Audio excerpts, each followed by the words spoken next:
Do recently intercepted Russian phone calls reveal the secret truth that Russians are keeping from the public? Of course, insight from Ukraine and Russia has just increasingly hot leaks. I don't know what to tell you. Russia's OPSEC, probably terrible, sure. I still maintain that he is being fed from the Ukrainian intelligence services, who maybe get their stuff from, I don't know, they could get it from just about anywhere. Let's see what happens when we tap into these Russian government calls. The phone call, but before I show it to you, I just want to share some bad news with you guys. It seems YouTube is against me lately. My videos get demonetized and less people see them in their recommendations. So if you want to help me, I have to ask you to become a member of my channel by clicking join button below this video. It helps me to be less dependent on YouTube. Yeah, I'm gonna say first off, yeah, you should do that. I might do this off screen, just because I don't need my bank account info being recorded, but I'll definitely give the guy a like, and you guys should definitely subscribe to him. What I will say, I have also noticed that on my channel, I think recently there was an article in the Kiev Post covering the top English language YouTubers providing information to an English language audience, honest information on the Ukraine conflict, right? Not Russian government mouthpieces. And all of those creators have said that there's been a huge increase in trolls, in downvotes, in people inappropriately reporting videos, all of it. And so this is a real issue. It's one of the reasons why you may notice I talk more about the Patreon, and I have increased my Patreon release schedule. We drop videos once a week now, and I try to do like 5 or 6 or 7 of the week's hottest viral combat videos. So, you know, the link to that is going to be in the description if you want to support me. But yeah, also, if you're a fan of Insight, you should definitely do the YouTube membership. I think it's actually easier to sign up for the YouTube membership than the Patreon, but I'm trying to be, you know, also off the platform. So again, I'm going to sign up for membership. I think you should too. Let's keep going. Monetization rules. Anyways, now let's get back to the interception. Не знаю, там вроде нас в Россию увозят на формирование, там потом под Херсон говорят. Вот, я думаю, там, если в России все получится, то я больше не поеду уже, там попытаюсь петлянуть, да там в печенку съехать. В других батальонах увольняют, короче, по истечению срока контракта. Okay, this is a classic one. Other brigades get to, you know, this is like when you're in 4th grade, the military is exactly the same. When you're in 4th grade, the other classes get pizza parties every week, and their teacher doesn't give them homework, and they don't have to learn fractions, right? Like, none of that is true. You know, I'm sure the other classes are exactly like yours, but grass is greener syndrome is huge in the military, and just like it is in elementary school. So I'm an instant skeptic of that. It feels like every few days, another online scam gets exposed. Whether it's the hot new app with some big security flaws, some super jacked guy selling powdered snake oil supplements, or that shady cryptocurrency company whose promises seem too good to be true, online risks have never come in so many forms. That's why taking your online security more seriously should be your goal for this year. And that's why I wanted to talk about today's sponsor, Atlas VPN. Right now, Atlas VPN is running a huge discount. You can get a 3-year subscription for just $199 a month with a 30-day money-back guarantee. Time is running out, so get your deal by clicking the link in the description below. One Atlas VPN account protects unlimited devices, so from your desktop to your laptop to your phone, Atlas VPN has you covered. Atlas VPN blocks malicious links, ads, trackers, and notifies you when someone is trying to steal your data. Atlas VPN keeps Google searches private and prevents online companies from tracking your activity. You'll be able to see price deals only available in select locations, like deals on airlines and hotels, and you'll be able to access geo-restricted content on services like Netflix or Hulu. Right now, Atlas VPN is running a huge discount. You can get a 3-year subscription for just $199 a month with a 30-day money-back guarantee. but time is running out. So get your deal by clicking the link in the description below. А в этой 200-й бригаде, короче, ничего никто не хочет делать. Самая конченная бригада, все говорят. Муж уезжал там у подруги. И вот он 3 месяца отслужил, у него контракт кончился, у него спросили, что будешь продлевать или ну домой. Он говорит, домой, вот буквально сейчас на днях домой приехал. Oh, damn. Звонили, короче, вчера командиру батальона, комбату, спецингу там. Задали ему вопрос, типа, что насчет увольнения. Он сказал, все это решайте через ротного. This is the classic breakdown of chain of command. Like, if you call your battalion commander and you're like, listen, there's this serious personnel issue, a good battalion commander is going to be like, even if it's dumb, even if it's aggravating, he's going to listen. Командира роты. А командир роты сказал, говорит, ну, типа, ну, он сам не знает, говорит, если увольняют, он говорит, я никого держать не буду, говорит. There you go. Show him paperwork that says your contract is up. Типа, я вас отпускаю, типа, можете идти. Я после 11 позвоню в этот военкомат и спрошу, типа, что, как, зачем, почему. И почему они так поступают. Да, там, узнай то, что скажи, почему с других бригад вообще вывозят домой по истечению 3 месяцев, а как бы пусть это поднимают, решают вопрос. Потому что сейчас, если хотят под Херсон закидывать, а там вообще говорят попа полная. That's kind of weird because obviously the reports are that it's closer to Soledar where the fighting is heaviest, but it's likely that the fighting in Soledar and Bakhmut is mostly Wagner Group and DNR LNR. That's one of the rumors. And so it would make sense then that Russian Ministry of Defense troops are located elsewhere. Some rumors say near Donetsk city, but it would also make sense that they are near the Kherson region. Intercepted phone call. Or that Russia is planning some sort of... I don't understand how Russia would go on offense in Kherson when they have to cross the Dnipro River. It just seems utterly impossible. It's super insightful because it's about what happened during New Year's Eve when the Ukrainian army used HIMARS to precisely hit a place where hundreds of mobilized Russians were settled. Let's listen to it. Короче, звонил Серега Аленкин. Он лично, короче, перевозил тела вот этих из Макеевки и из второго, вот где госпиталь, короче. Говорит, 610 в Макеевке. Ooh, 610. That probably means that there was, like, my guess would be around 1,000 to 2,000 troops in Makeevka. So one of the things that's really interesting is that this is a reflection of good intelligence.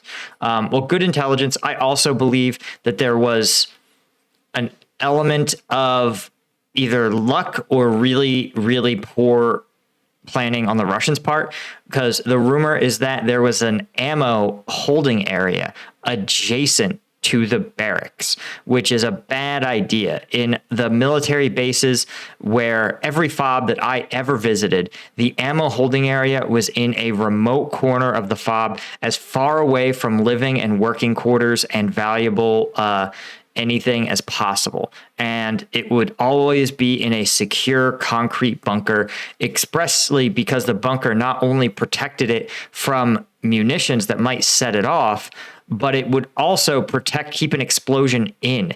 If, for example, an old round was to cook off somehow, or someone was to smoke, or an ember from a cooking fire was to somehow set something off, or some other freak accident, the concrete bunker would keep everything contained somewhat, so that exactly what happened in Makeevka wouldn't happen. Remember, the Taliban would routinely shoot mortars at us, which certainly are not HIMARS, but the idea was that the mortars, the Taliban hoped, would eventually have a lucky hit and would either hit an area concentrated with people, or they hoped hit something like an AHA, an ammo holding area, or a fuel dump, and set off something that would cause a chain reaction to a much larger explosion.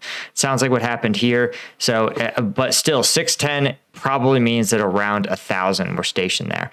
That's like an entire brigade of troops by Russian standards. It's like a battalion by U.S. standards.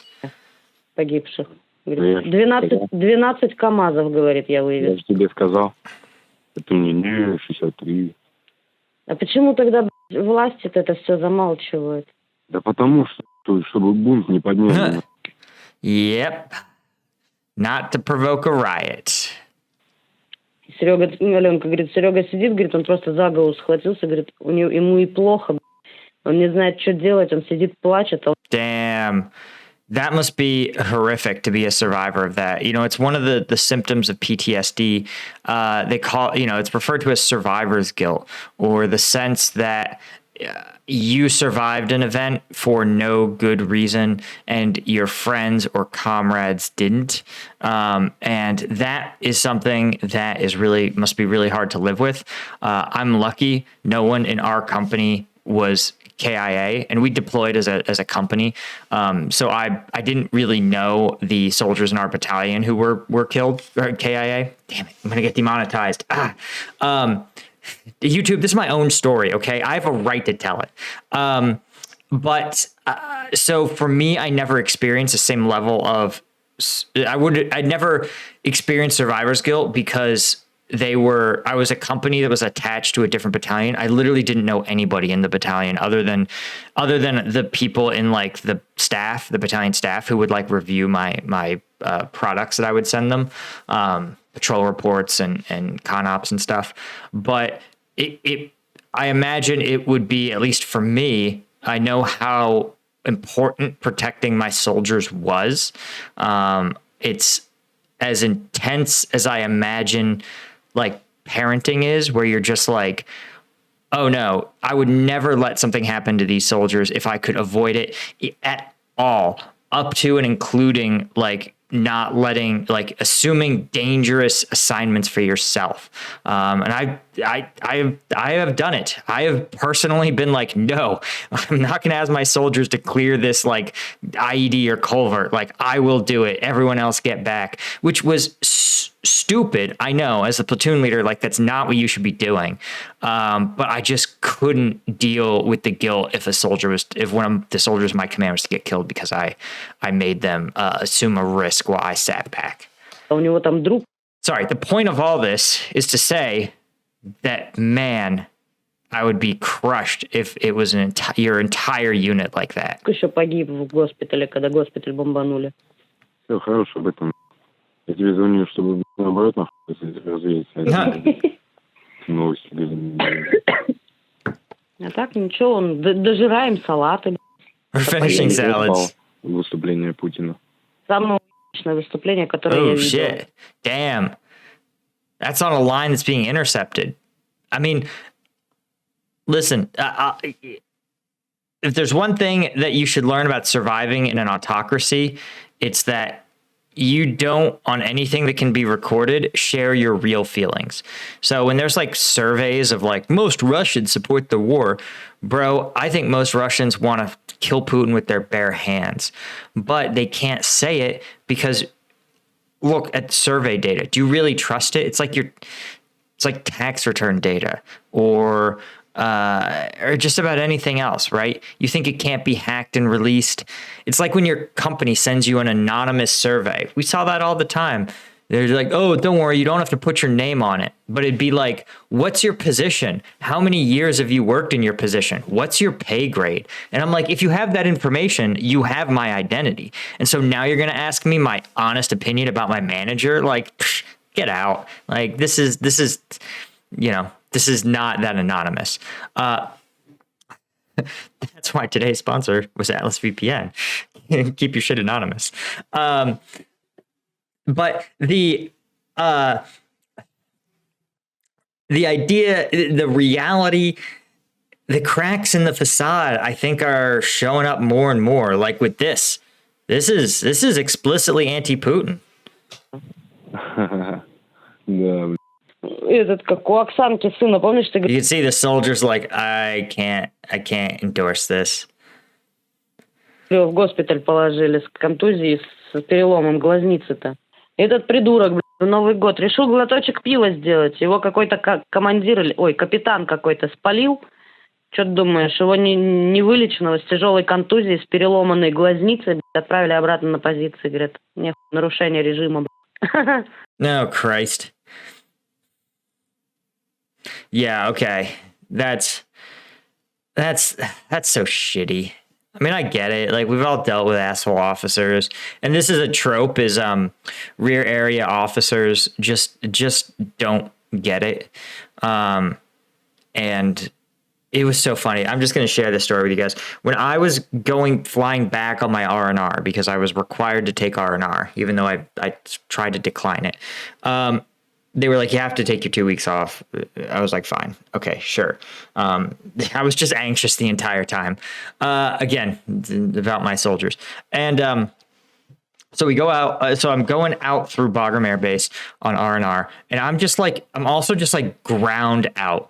I have only my like stained, ratty ass looking uniform, and it's the best one that I have, and it still looks like total ass. My haircut is at like the edge of regulations, and they assign me to a tent with a bunch of other lieutenants, and I get in there, and there's another lieutenant with a haircut barely within regulations, with a ratty ass, dirty ass uniform, and I'm just like, hey. He's like, hey. And I'm like, this motherfucker is also like, either like, this is also a guy who's leaving the wire every day and has been ground out by this war. And then they assign the next, like maybe 6 hours later, another lieutenant comes in going on R&R. This dude's uniform looks great. He's in great shape. His haircut is perfect to regulations, and he is so chipper. He's like, hey guys, what's going on? And I'm like, we both look at him and we're like, oh yeah, we're just resting, doing nothing. And that's what we were doing. We were just like, oh my God, it's a day where all I have to do is sit in this bunk. We're like, this is wonderful. And he's like, I'm going to go to Green Beans and get a coffee. And I was like, we were like, cool, bro. Anyway, point is, the rear area people, like, it really, I used to think that was a dumb trope, but no, it's real. They just irritate you. Когда уже все закончится, Thank you all for your support. Also, thanks a lot to those of you who already were members of my channel. It actually helps a lot. Hopefully YouTube do become a member of this dude's channel. Is going to change his mind about my channel, but I'll keep posting videos anyway. I'll see you soon, and goodbye to you all. Yeah, thanks. I actually have a little bit of a tinfoil hat. You may have noticed YouTube recently banned swearing in videos within the first like 30 seconds. They will now like demonetize them, and that's been rumored to be an unofficial rule of YouTube. But what's interesting is that I think they're trying to make it a more family-friendly platform. The problem with that is that the channels like mine, we're like, yeah, we talk about real stuff. And I think you guys, the audience, like Ukraine and Insights audience, who I imagine a lot of you are fans of both, people have a right to get the real news. And, you know, it's important. Like, I don't take money from, or honestly give money to either side in this conflict, because it's really important that I be neutral, a neutral party. And I'm able to assess the real information, the best information that I can give you guys, the best analysis. Like, I believe that I'm one of the only journalists doing this sort of analytic work covering the war. Certainly no one else is doing it every day. CNN isn't doing it. And, you know, I understand it's uncomfortable for YouTube. It's uncomfortable to have this sort of people out here giving sometimes bad news, sometimes telling people about the dark realities of conflict. But if no one does it, then you're going to let the overly romantic, the hyper partisan, the feel good fluff stories, that's going to be the only thing you can get. And that's not good journalism. It's not good for the country. right? It's not good because you're citizens of countries where you have to vote. So shouldn't you have good, accurate, true, unbiased information about what's going on? That's what I try to do on this channel. I think that's what Insight also tries to do for us, give us some insight into the realities on the ground. And that obviously is not what YouTube wants its platform to be. It wants to be more Mr. Beast videos and silly challenges. And I gave my mom, I pranked my mom by pretending I had a twin. Like, stuff like that. And that's fine. I mean, I don't run the platform, but anyway, I appreciate you guys' support. I'll catch you all on the next one. Oh, thanks to my lieutenant tier patrons, of course. Sorry, how could I have forgotten to shout you guys out? You guys are clutch. Anyway, if you're interested in the Patreon, it's down below. Links in the description. I'll see you all in the next one.